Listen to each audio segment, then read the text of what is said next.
दोस्तों सतयुग में गजानन का कौन सा अवतार हुआ था? देवांतक और नरांतक ने कैसे सारी पृथ्वी को पीड़ा दी? भगवान विनायक जी का अवतार कार्य क्या था? देवांतक और नरांतक के वध की संपूर्ण कहानी आइए जानते हैं ब्रह्मदेव ने व्यास से कही हुई गणेश पुराण में वर्णित कथा।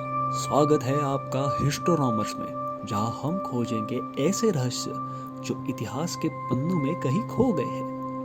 एक ऐसा चैनल जहां होगा आपकी सारी जिज्ञासाओं का अंत।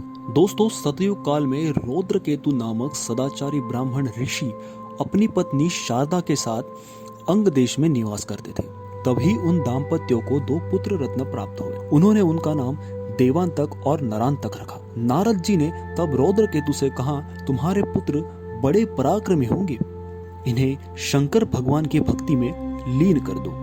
दोस्तों बाद में देवांतक और नरांतक ने भगवान शंकर की घोर तपस्या की और उन्होंने वर मांगा कि देव, मानव, यक्ष, पिशाच, राक्षस, दानव, सर्प, गंधर्व हमें ना मार सके तथा हमें दिन में या रात में किसी भी शस्त्र अस्त्र से कोई भी ना मार सके। भगवान शंकर ने तथास्तु कहा और वो वहां से अदृश्य हो गए। भगवान शंकर के वर पश्चात वो दोनों अहंकारी और उन्मत्त बन गए। देवांतक ने नरांतक से कहा, मैं स्वर्गलोक में आक्रमण करता हूँ, तुम पृथ्वी और पाताल पर अपना अधिराज जमाना।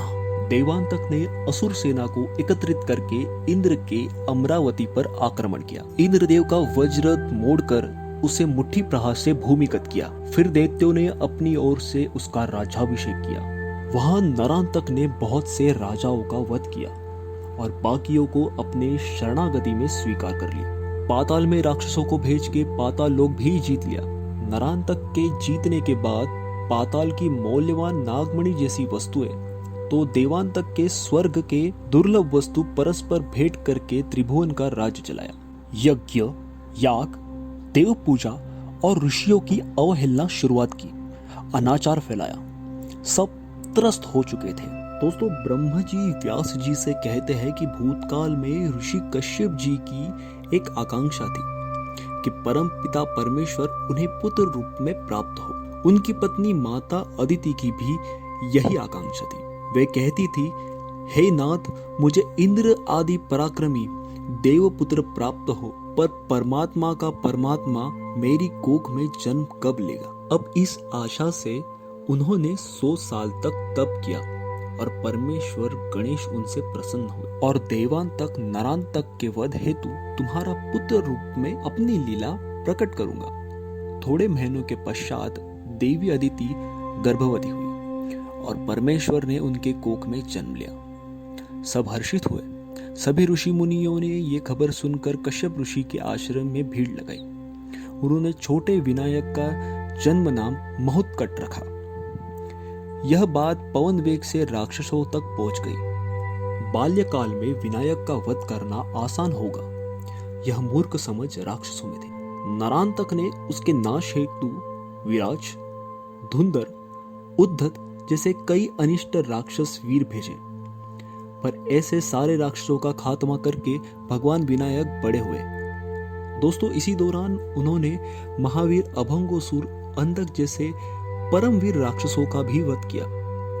इसी के कारण राक्षस कुल में बहुत सी परेशानियां बढ़ गई। दोस्तों कश्यप ऋषि के प्रिय काशीराज के साथ विनायक अपनी अगली लीला का आरंभ करने वाले थे।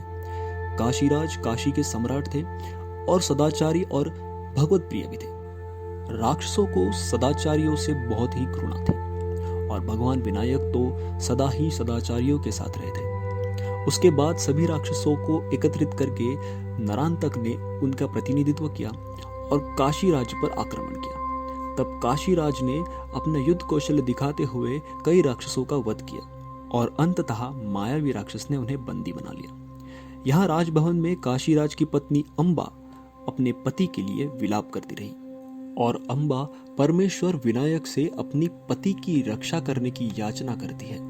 भगवान विनायक अपनी माया से काल पुरुष नामक दैवीय असुर का उत्पन्न करते हैं, जो सारे मायावी असुरों का खा जाने का सिलसिला रचता है। राक्षस भयभीत होकर नरांतक को सारा वृत्तांत बताते हैं। नरांतक आग बबूला होकर युद्ध में प्रविष्टित होता है और सारे सैन्य को अपने शौर्य से मार गिराता है। पर आखिर में काल पुरुष नरांतक को बंदी बना लेता है और भगवान विनायक के सामने पेश करता है। असंख्य हानि देखकर विनायक जी अपने परशु से नरांतक पर वार करते हैं, लेकिन नरांतक पर कोई असर नहीं होता। तो विनायक अपने दिव्य धनुष्य बाण से उन पर प्रहार करते हैं और तीर छोड़ते हैं, पर हर बार उसका नया सिर उत्पन्न होता है। दोस्तों, तभी विनायक जी को शंकर जी का वर नियम काशीराज समझाते हैं। तभी भगवान विनायक एक ही समय में अपना अनंत रूप देव, गंधर्व, नर, मादी, यक्ष, पिशाच, सर्वव्यापी भगवान का विशाल रूप धारण करके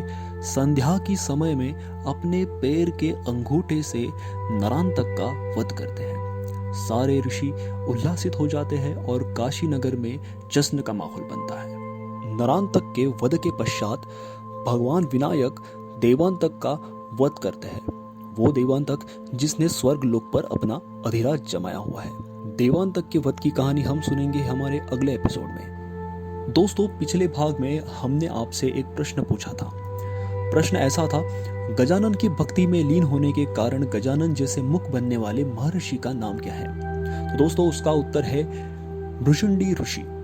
इस भाग में आपके लिए प्रश्न है, रामायण में किस पात्र के पुत्रों का नाम देवांतक और नरांतक था? दोस्तों, अगर ये वीडियो पसंद आया हो तो हमारे वीडियो को लाइक जरूर कीजिए, अपने जिज्ञासु दोस्तों के साथ ये वीडियो जरूर शेयर कीजिए और हमारे चैनल को सब्सक्राइब कीजिए।